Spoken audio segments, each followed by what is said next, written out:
जय श्री कृष्ण दोस्तों, आपका कृष्ण वाइब्स चैनल में स्वागत है। श्री कृष्ण द्वारा दिए गए उपदेश से हम हर मुश्किल परिस्थिति का सामना कर सकते हैं और एक खुशहाल जीवन जी सकते हैं। चलिए बिना देरी के वाणी को सुनते हैं। जो सरलता से मिलता रहे उसका महत्व नहीं रह जाता। अक्सर खो देने के बाद समय, व्यक्ति और संबंध के मूल्य का आभास होता है। कृष्ण ने अर्जुन को बताया कि जब हमें कोई चीज आसानी से मिल जाती है तो हम उसकी कद्र नहीं करते। हम उसे हल्के में लेते हैं और उसकी महत्वता को नहीं समझते। यह समय, व्यक्ति और संबंधों के साथ भी सच है। जब हमारे पास समय होता है तो हम उसे बर्बाद करते हैं। हम उसे उन चीजों में लगाते हैं जो महत्वपूर्ण नहीं है। हम भविष्य के लिए योजना नहीं बनाते हैं और वर्तमान क्षण का आनंद नहीं लेते। जब हमारे पास प्रियजन होते हैं तो हम उन्हें हल्के में लेते हैं। हम उनके लिए समय नहीं निकालते हैं और उनकी भावनाओं को नहीं समझते। हम उनकी सराहना नहीं करते और उन्हें यह नहीं बताते कि वे हमारे लिए कितने महत्वपूर्ण हैं। जब हमारे पास अच्छे संबंध होते हैं तो हम उन्हें हल्के में लेते हैं। हम उनके लिए प्रयास नहीं करते हैं और उन्हें मजबूत नहीं बनाते। हम उन्हें टूटने देते हैं और उन्हें वापस पाने की कोशिश नहीं करते। लेकिन जब हम इन चीजों को खो देते हैं तो हमें उनकी महत्वता का एहसास होता है। हमें एहसास होता है कि हमने क्या खो दिया है और हम इसे वापस पाने के लिए कुछ भी करने को तैयार होते हैं। जन्म देते ही माता पिता बच्चे के लिए जीवन भर की योजना बनाते हैं कि उसे कभी तकलीफ ना हो। जरा सोचिए, जिसने दुनिया बनाई है उसने तुम्हारे लिए कितनी योजनाएं बनाई होंगी। बेवजह तनाव में मत रहिए, सब पहले से तय है। इसे स्वीकार करने वाला ही संत है। श्री कृष्ण कहते हैं, जन्म देते ही माता पिता बच्चे के लिए जीवन भर की योजना बनाते हैं। वे उसकी शिक्षा, करियर, शादी और यहाँ तक कि उसके बच्चों के लिए भी योजना बनाते हैं। वे चाहते हैं कि उनका बच्चा कभी भी दुखी न हो, हमेशा खुश रहे। लेकिन क्या यह संभव है? क्या हम जीवन में तनाव और दुख से पूरी तरह बच सकते हैं? कृष्ण हमें सिखाते हैं कि जीवन में तनाव और दुख स्वाभाविक हैं। वे जीवन का हिस्सा हैं, लेकिन इसका मतलब यह नहीं है कि हमें तनाव में रहना चाहिए। हम तनाव से मुक्त रह सकते हैं यदि हम इसे स्वीकार करते हैं और इसके साथ जीना सीखते हैं। कृष्ण हमें सिखाते हैं कि जीवन पहले से ही तय है। हमारे पास जो कुछ भी है वह हमें भगवान ने दिया है। हमें इस पर संतोष करना चाहिए और इसके लिए आभारी होना चाहिए। हमें भविष्य की चिंता नहीं करनी चाहिए।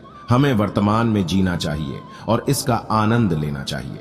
जैसे माता पिता अपने बच्चों के लिए योजना बनाते हैं, वैसे ही भगवान भी हमारे लिए योजना बनाते हैं। वो हमारी हर जरूरत का ख्याल रखते हैं।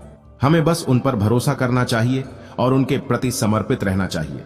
जो व्यक्ति जीवन में आने वाली हर परिस्थिति को स्वीकार कर लेता है वो सच्चा संत होता है। वो तनाव और चिंता से मुक्त रहता है और जीवन का हर पल आनंद से जीता है। दो प्रकार के व्यक्ति संसार में स्वर्ग के भी ऊपर स्थिति होते हैं। एक तो जो शक्तिशाली होकर क्षमा करता है और दूसरा जो दरिद्र होकर भी कुछ दान करता रहता है। श्री कृष्ण कहते हैं कि जो व्यक्ति शक्तिशाली होता है उसके पास दूसरों को दंडित करने की क्षमता होती है, लेकिन जब वह क्षमा करता है तो यह उसकी महानता का प्रतीक होता है। क्षमा एक ऐसा गुण है जो हमें दूसरों के प्रति दयालु और उदार बनाता है। क्षमा करने वाला व्यक्ति न केवल दूसरों को खुशी देता है बल्कि स्वयं भी आनंद और शांति का अनुभव करता है। जो व्यक्ति गरीब होता है उसके पास दान करने के लिए बहुत कम होता है, लेकिन जब वह अपनी थोड़ी सी कमाई में से भी दान करता है तो यह उसकी उदारता और त्याग का प्रतीक होता है। दान एक ऐसा गुण है जो हमें दूसरों के प्रति सहानुभूति और करुणा का भाव पैदा करता है। दान करने वाला व्यक्ति न केवल दूसरों की मदद करता है बल्कि स्वयं भी पुण्य प्राप्त करता है। भगवान कृष्ण हमें क्षमाशील और दानी बनने के लिए प्रेरित करते हैं। वे कहते हैं कि क्षमा और दान ये ऐसे गुण हैं जो हमें स्वर्ग से भी ऊंची स्थिति प्राप्त करा सकते हैं। क्षमा और दान हमें दूसरों के प्रति प्रेम और करुणा का भाव पैदा करते हैं। ये गुण हमें एक बेहतर इंसान बनाते हैं और हमें जीवन में सच्चा सुख और शांति प्रदान करते हैं। दोस्तों, आगे बढ़ने से पहले दिल से सब्सक्राइब जरूर करें। ऐसा दोस्त नहीं चाहिए जो मेरे बदलते ही बदल जाए। मैं हाँ करूं तो वो भी हाँ में सिर हिलाए। यह काम तो मेरी परछाई बेहतर करती है। कृष्ण जी हमें सिखाते हैं कि दोस्ती का अर्थ केवल हाँ में हाँ मिलाना नहीं है। दोस्ती का अर्थ है एक दूसरे का साथ देना, एक दूसरे को प्रेरित करना और एक दूसरे को बेहतर बनाने में मदद करना। हमें ऐसे दोस्तों की तलाश करनी चाहिए जो हमें हमेशा आगे बढ़ने के लिए प्रेरित करें, जो हमें गलत रास्ते पर जाने से रोकें, जो हमें सच का मार्ग दिखाएं। एक सच्चा दोस्त वो होता है जो हर परिस्थिति में आपके साथ खड़ा रहता है। वो आपके बदलते विचारों और भावनाओं को स्वीकार करता है और आपके हर फैसले का समर्थन करता है। हाँ, वो आपके गलत कामों पर आपको टोक सकता है, परंतु वो आपको कभी भी अकेला नहीं छोड़ेगा। एक दोस्त सिर्फ आपकी परछाई नहीं होता जो आपके हर कदम का अनुकरण करता है। वो आपका वो सहारा होता है जो आपको अंधेरे में रोशनी दिखाता है, जो आपको गलत रास्ते से रोकता है और आपको सही रास्ते पर चलने के लिए प्रेरित करता है।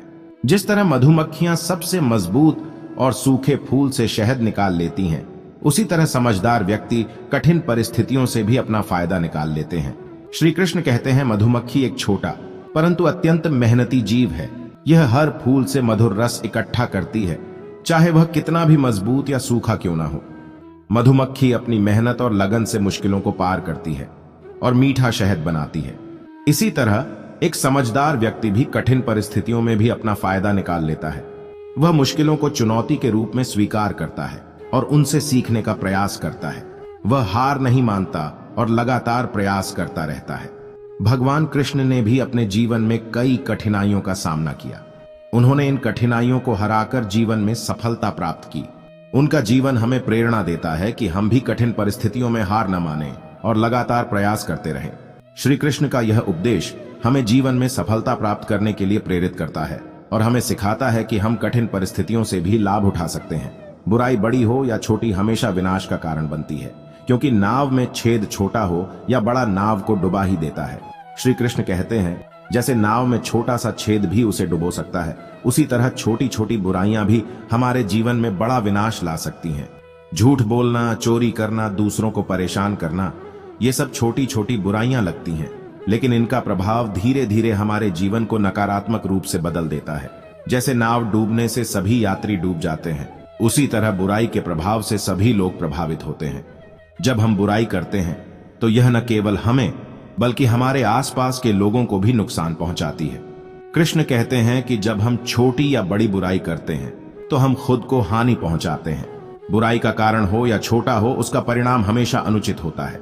इसलिए हमें हमेशा अच्छे काम करने का प्रयास करना चाहिए ताकि हम अपने और अपने आसपास के लोगों के लिए सकारात्मकता और खुशियां बढ़ा सकें। भगवान कृष्ण ने गीता में कहा है कि हमें मोह माया से दूर रहकर कर्म करते रहना चाहिए। हमें पैसों के लिए चिंतित नहीं होना चाहिए, क्योंकि पैसा आता जाता रहता है। हमें अपनी आत्मा की उन्नति पर ध्यान देना चाहिए। अगर आपके पास पैसा बहुत है तो लोग कहेंगे कि आप 2 नंबर के हैं। अगर आपके पास पैसा कम है तो लोग कहेंगे कि थोड़ी सूझबूझ होती तो यह हाल नहीं होता। और जिंदगी भर मेहनत से जमा किए गए पैसों के बारे में लोग कहेंगे कि बेवकूफ है, पैसे का सुख नहीं भोगा तो कमाया ही क्यों था। हमें इन बातों पर ध्यान नहीं देना चाहिए। हमें अपनी सोच और अपनी भावनाओं पर ध्यान देना चाहिए। हमें खुश रहने के लिए पैसों पर निर्भर नहीं रहना चाहिए। हमें पैसों का सही उपयोग करना चाहिए। हमें जरूरतमंदों की मदद करनी चाहिए। हमें पैसों का उपयोग दूसरों को खुश करने के लिए करना चाहिए। पैसा जीवन का एक महत्वपूर्ण हिस्सा है, लेकिन यह सब कुछ नहीं है। हमें पैसों के लिए चिंतित नहीं होना चाहिए। हमें अपनी आत्मा की उन्नति पर ध्यान देना चाहिए।